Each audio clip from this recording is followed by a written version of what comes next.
Hello, Greenvillians, and welcome to another episode of Greenville Mic'd, your favorite local podcast for all things happening in Greenville, South Carolina, including noteworthy news, restaurant reviews, events coming up this week, and more. I'm Will. And I'm Tracy. This week, Greenville's going Gucci. The DMV is coming to a grocery store near you. A New York-style restaurant on Augusta Street imports their bagels straight from the Big Apple, and more. It's Monday, November 6th. Welcome to the weekly rundown.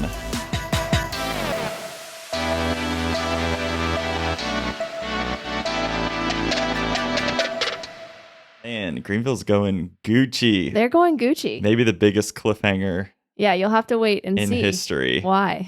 All right, before we get into we went camping this weekend, but before we get into that, because, gotta let people know what they're about to get into. Right. We have a couple apologies. One is from us, and one is from the Greenville Track Club. So last week, if you missed last week, I was kind of going off, not like really, because it was a generally good experience, but we did the half marathon, the Spinks half marathon, and there wasn't a lot of water, there weren't many bathrooms, and so I was a little upset, but they did issue an apology. They did. And like I said, I feel like a lot of people were upset and a lot of people voiced their frustrations. So, Yep. Not shocked by the apology. Nope. But I do appreciate it. I think in general, they acknowledged where they did wrong. They promised they were going to do better in those areas, and they're going to offer a discount, which we don't know yet, but to the runners of this year's race. So I accept their apology. I appreciate that. Yeah. I feel like my grievance was heard. Is that discount for next year's race? I think it's for next year's race. Yeah. Gotcha. Yeah, they want people to come back. Makes sense. Yeah, for sure. So appreciate that. Now, apology from me on my end. So we have a resident fact checker, one of my friends who listens to this podcast, Jesse, and he definitely calls me every time I mess up. Thank you, Jesse. That's what a good friend would do. And so the first mess up was last week. We were talking about dressing up as Dollar General, and Tracy was saying you could dress up like a general and then have dollar bills, which makes sense. Genius idea. And then I likened it to dressing up as the mascot of Dollar General, which Jesse informed me does not exist. Right. It does not exist. Who were you thinking of? I was thinking of the general from the insurance company, the General Insurance. Yep. So totally my mistake. That is what was in my head. It's like the mustached, you can't see his eyes, general, because he has the helmet on. Right. We should have fact checked you there. I know. You should have had me in real time. And so then, that was one. And you have one more apology. I have one more apology. Man, there's lots today. I know. I got to get them out. So Pizza Parquejo, when we had that episode a few weeks ago, there was little leaves around the pizza in the box, and I just on a quick glance said they were baby spinach. Right. And so I honestly apologize to you because I just didn't even catch that you said that. Yeah. It must have just gone right over my head because why would they put baby spinach in there? That part went right over my head too. Yeah. And so Jesse called me. He's like, dude, wouldn't it make way more sense if it was basil? And then he went to Pizza Parquejo and he went to the car, got his pizza, then went back in to ask the chef to make sure it was basil. And it is basil, confirmed. Wow. Well, thank you, Jesse, for keeping us straight. Got to keep me honest. So all right. there's the apologies for today. Thank you. Thank you for your apologies. You're welcome. All right. First off, we got to talk about our weekend, though. So we went camping. We went to Davidson River Campground, which, if you haven't been there, it's super close to Brevard, about an hour and a half away from Greenville, also close to Hendersonville. Very close to a lot of stuff. But it's a super nice place to camp. There's lots of shaded campsites for car camping, beautiful hiking trails, and it's right next to Davidson River if you like fishing. I love Davidson River Campground. I know you do. I don't know if I would say I'm a big camper. I really enjoy camping, but I feel like I don't go camping enough to say that I'm a big camper. But I think Davidson River Campground is totally the move. It's beautiful. Especially if you're into car camping, backpacking, that's a whole different scenario. But if you want to go car camping, Davidson River is it's still close to Brevard. So if you want to go into Brevard and go to a coffee shop or catch lunch there or something, but you can still go back to Davidson River Campground, and there's a trail right behind all the campsites. I think it's the Art Loeb that goes right through there. Yep. Which is beautiful. And the river's beautiful. It's just awesome. Yeah. And it's home to the white squirrel, which you've told me about. The white squirrel, the infamous white squirrel. Yeah. Brevard loves white squirrels. So I have yet to see a white squirrel. I've only seen, I think, maybe 2 or 3 white squirrels. Okay. But Brevard loves them. They're everywhere. Okay. It is like the emblem of the town. Yeah. Well, I'm looking forward to the day when I finally get to see one. I know. If you drive through Brevard, it's like white squirrel insurance and white squirrel realty. Wow. And they're known for that. They love the white squirrel there. Yeah. Well, so this was my second time camping. So I haven't been to a ton of campgrounds, but it seems like a pretty nice place to camp, like you say. And after this weekend, I'm learning that I like everything about camping except the sleeping part.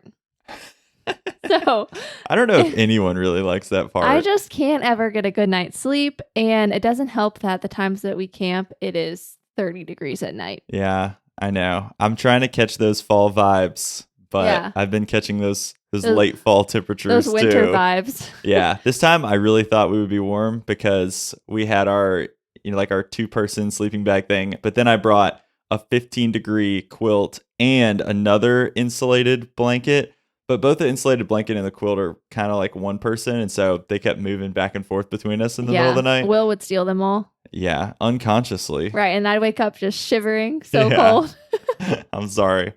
It's okay. All in all, it was a really fun experience. We made nachos and cinnamon rolls, and so I was a happy It was actually good. Yep. Last year, the nachos caught on fire, and then we ended up driving into town. Did we go to cookout or something? Yeah, we did. So it's getting better and better. Our camping experiences are. Yeah, but just 1% every time. If you guys haven't been there and you like to camp, you should definitely go. Yeah, there you go. All right, let's get into some news for the week. Story number 1, Election Day is tomorrow. So if you're voting in the city of Greenville, you are voting for mayor, city council districts 1 and 3, city council member at large, and the commissioner of public works. So for the first time since 2007, Mayor Knox White is being challenged by Michelle Shane in his run for re-election. And if you're unsure if you're registered to vote, you can go to scvotes.gov and find out. Yeah, this is exciting. It is exciting. I would encourage people to get out there and vote. I was a political science major, so by default, I am big on voting. Oh, yeah. And also, people don't realize how important local elections are because the local government's decisions impact you tremendously, especially when it comes to budget, development, emergency services. Like the list it goes on and on. So don't they have some statistics that say basically this election will impact your life much more than any federal election or state election? It's true. So it's directly impacting you. So get out there and vote. And as people who are really passionate about Greenville, I feel like everyone should have a say. They do have a say and use that say to basically partake in where the city is headed over the next 4, 8, 10 years. Right. Yeah. So definitely get out there and vote. Right. And then if you don't know, did you say that about if they don't know where they're registered to vote? Yeah, I did. Oh, you did? Okay. Oh, yeah. So scvotes.gov. Great. Yeah. Just so you know that. Again. All right. Next up, a couple new restaurants have opened up in Greenville. So first up, the Cocktail Company is now open at 355 South Main Street in Camperdown next to the Bank of America. And they are calling themselves your new favorite cocktail lounge. So this place looks pretty nice. I checked out their Instagram. So if you're looking for a drink, head on over there. Camperdown is so nice. Yeah. I feel like that's such a great area. It is a really good area. So really nice. We've also got another spot open on Augusta Street. C&C Italian Deli and Sandwich Shop is now open in the former Mug and Muffin location at 2222 Augusta Street. So the two owners are both from New York and opened this spot to combat what they are calling food homesickness. They also want to recreate the atmosphere of a New York deli where those who work in the shop get to know their clientele by name, which love that. Oh, yeah. You can expect to find bagels, sandwiches, wraps, salads, muffins, and more. And the bread and bagels are from New York. They say there's the whole theory about New York food that it's the water that's made it. So we want to get the bagels from New York. We want the bread from New York because it has a whole different kind of taste. So last time we went to New York, we ate several bagels. And so I'm kind of hoping that now we can just go right down the street and have a similar experience. And I'm also on the hunt for a go-to sandwich spot. So I'm excited to try it. Yeah, I am too. I really hope they're as good as the bagels we had in New York. There is something about New York water, and I was looking it up and I found this article. It's actually pretty interesting. And so I think, did you know about like soft versus hard water in cities? I know that that's a thing, but I don't know how that impacts anything. Yeah. So I didn't really know too much about that, but basically this article is about how New York water is considered to be soft. So that means it has low concentrations of calcium and magnesium. And according to the American Chemical Society, the only American city with softer water is Boston. Pretty interesting. You never hear about Boston water. But this makes a difference in a couple ways. Soft water tastes slightly different than hard water, perhaps even saltier due to an increase in sodium ions. But beyond the taste, most importantly for pizza and bagels, the difference in water also has an effect on the gluten in dough. The presence of calcium and magnesium in hard water strengthens the gluten in the dough, making the finished product tougher and stronger. So with very soft water, on the other hand, the dough tends to get soft and sticky. Oh, the Smithsonian Magazine says New York City tap water is sort of like the Goldilocks of water when it comes to dough making. Wow. Pretty interesting. That's super interesting. It is. It made me think, is there a way for either cities, which is, that's maybe a really broad scale, but even like individual restaurants, can you make the water that you're getting into your restaurant softer? Like, is there a way? Like, I know coffee shops have some coffee shops have reverse osmosis machines, and it's a way for them to purify their water, and then they can re-add minerals to it. Yeah. And so I just wonder if there's a way like that where you could have a pizza restaurant and you intentionally make your water softer. I have no idea, but that would be cool. Let's go talk to some pizza scientists. Let's have a pizza scientist on the show. That'd be awesome. That is super interesting. Okay, thanks for sharing that. Yeah, so there you go. That's all you need to know about soft water. All you need to know. All right. Next up, construction on the Nickeltown, Gower, and Verde neighborhood connectors to the Green Line Swamp Rabbit Trail extension will begin in summer 2024. The Swamp Rabbit just continues to grow. The neighborhood connectors will mostly consist of paved trails, improvements to existing street crossings at intersections, and bike lanes.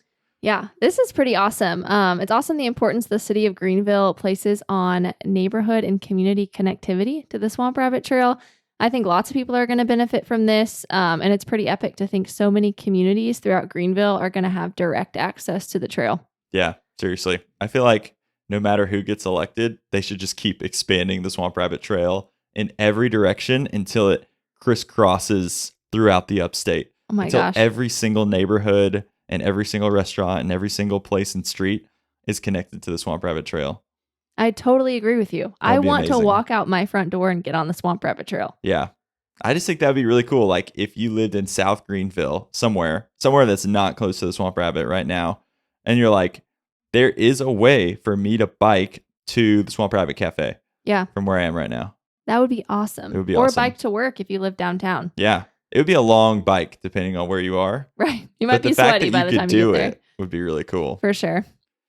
All right. Next up, the SCDMV Express is coming to a grocery store near you if you live in Greer. So the South Carolina Department of Motor Vehicles will soon offer self-service electronic kiosks inside grocery stores. The kiosks are known as the SCDMV Express, and it will allow customers to complete certain DMV transactions anytime the store is open, eliminating the need to visit a DMV branch office.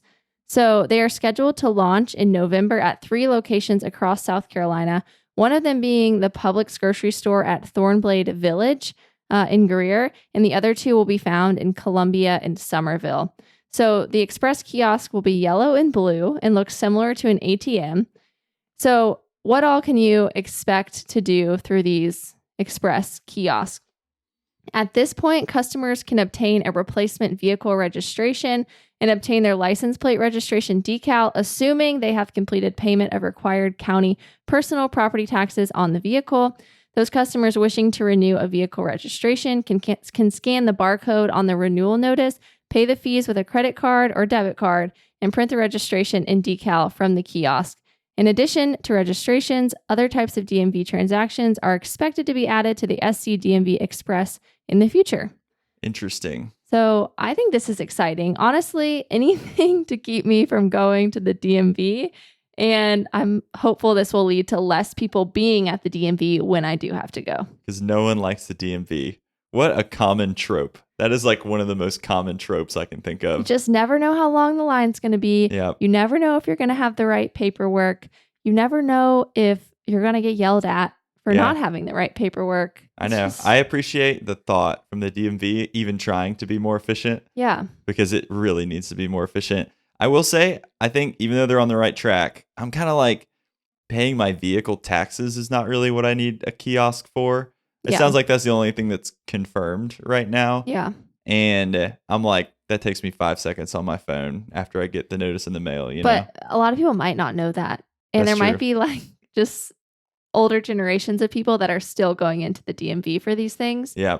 And so hopefully it'll just, lessen the load. You know what would really be a game changer for me? What? When I lose my license Yeah. or if it gets stolen or if I move and I need to update my address, if I could go to a kiosk and do it there. I'm pretty sure you can do that online too, though.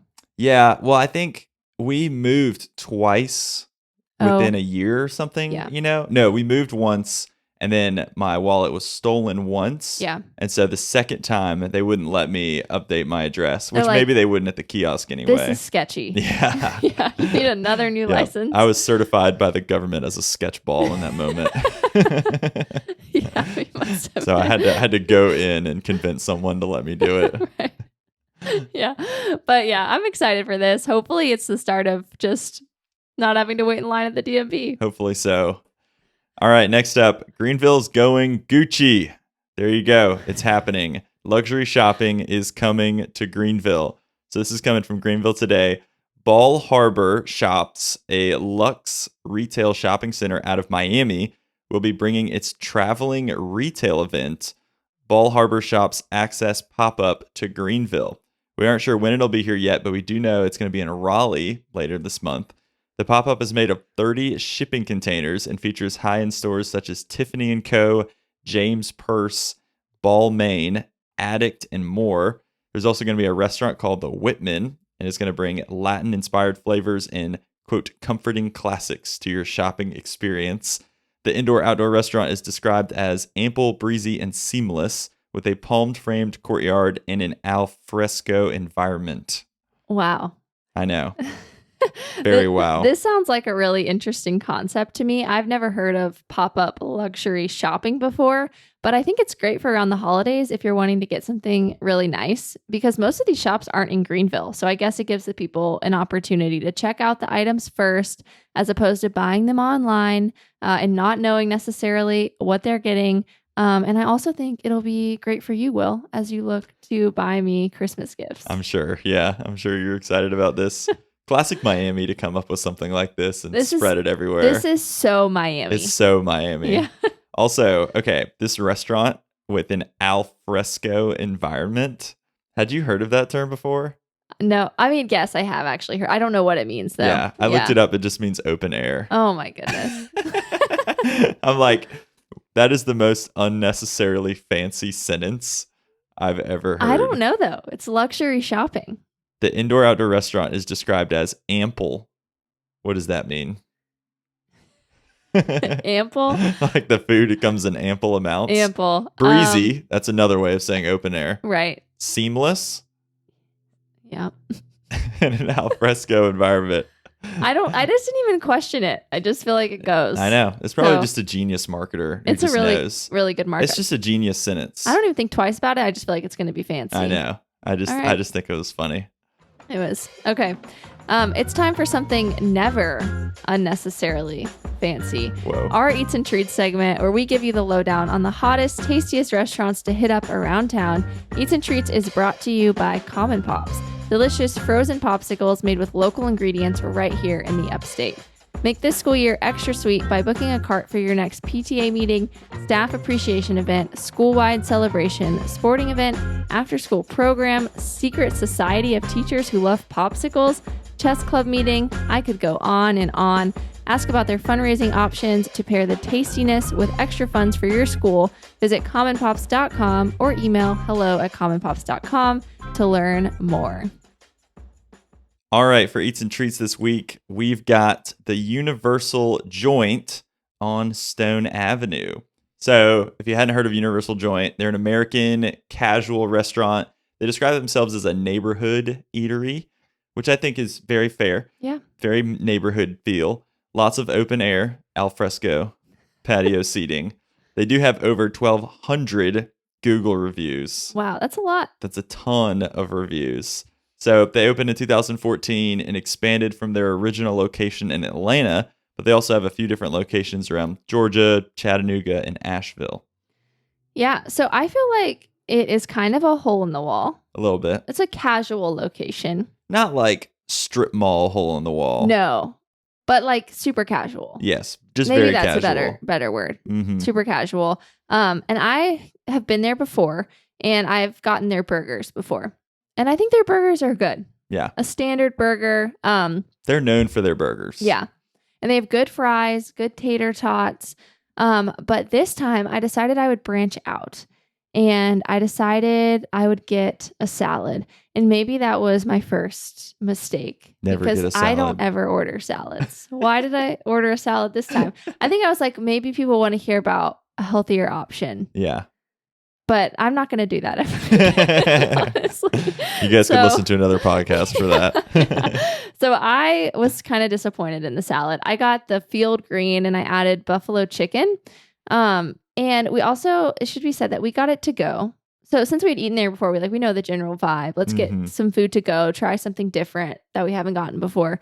And it was just kind of, there wasn't a lot of lettuce in the little box that it came in. Yep. Which it was a $15 salad. So I was expecting a little bit more lettuce. And it was a little soggy, probably because the chicken had just been sitting on it for a long time. And I also wasn't that impressed with the chicken. I thought it was a little bit like the frozen Tyson grilled chicken that you can buy. Yeah. Which kind of got that vibe too. I don't like to hate on it. They have other good things. I think the salad just wasn't the move. Yep. I'm just being honest. And I would go there. I would tell people to go there because I think it's a good environment and it's fun and their burgers are really good. Yep. We got to be honest on these reviews. We're going to let you guys know if something wasn't the greatest. And we are fans of Universal Joint. And we're fans of pretty much 95% of the restaurants we share. Yeah, but we have to share. Like, I don't want to say I loved the salad when I just didn't love the salad. Yeah. And I will say, though, so the tater tots, Will got tater tots with his, which he'll share what he got in a second.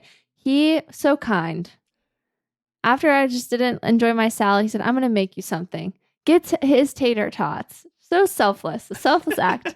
Gets his tater tots, makes eggs, bacon, and mixes it with tater tots and says, here you go. And cheese. And cheese and salsa. And that was delicious. Yeah, you're welcome. So thank you for doing that. I had to make you something from Will's restaurant. Yeah. Always a 10 out of 10. Yeah. But tell us about your burger. Yeah. So I got the Old 1-2 burger with, quote, Million Island dressing, which I think is hilarious instead of Thousand Island. I'd definitely get it again. I love the flavor. The sauce is really good. And it came with lettuce, onion, and tomato, but it was all diced, which is kind of interesting. Yeah. You don't see that a lot with burgers. I kind of like that, though. I did like that. Yeah. That was really good. So I think their burgers are good. Their burgers are very good in general. It's definitely what they're known for at Universal Joint. It's a really chill vibe.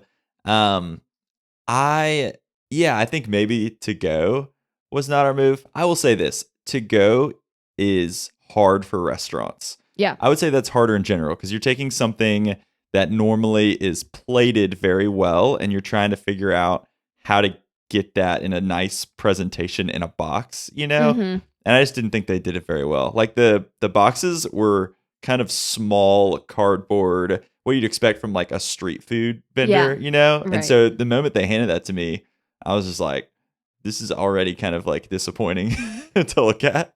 So even if it's the same amount of food, it's like, it makes you feel like you're not getting very much. I feel like it's not the same amount of food though. Maybe it's not because I feel like when you like Uber Eats something, like if I were to Uber Eat Chipotle, it's going to come and it's going to be like much less than if I went in and ordered because no one's watching you or like. I wonder why that is. Yeah. There's maybe like something psychology about that.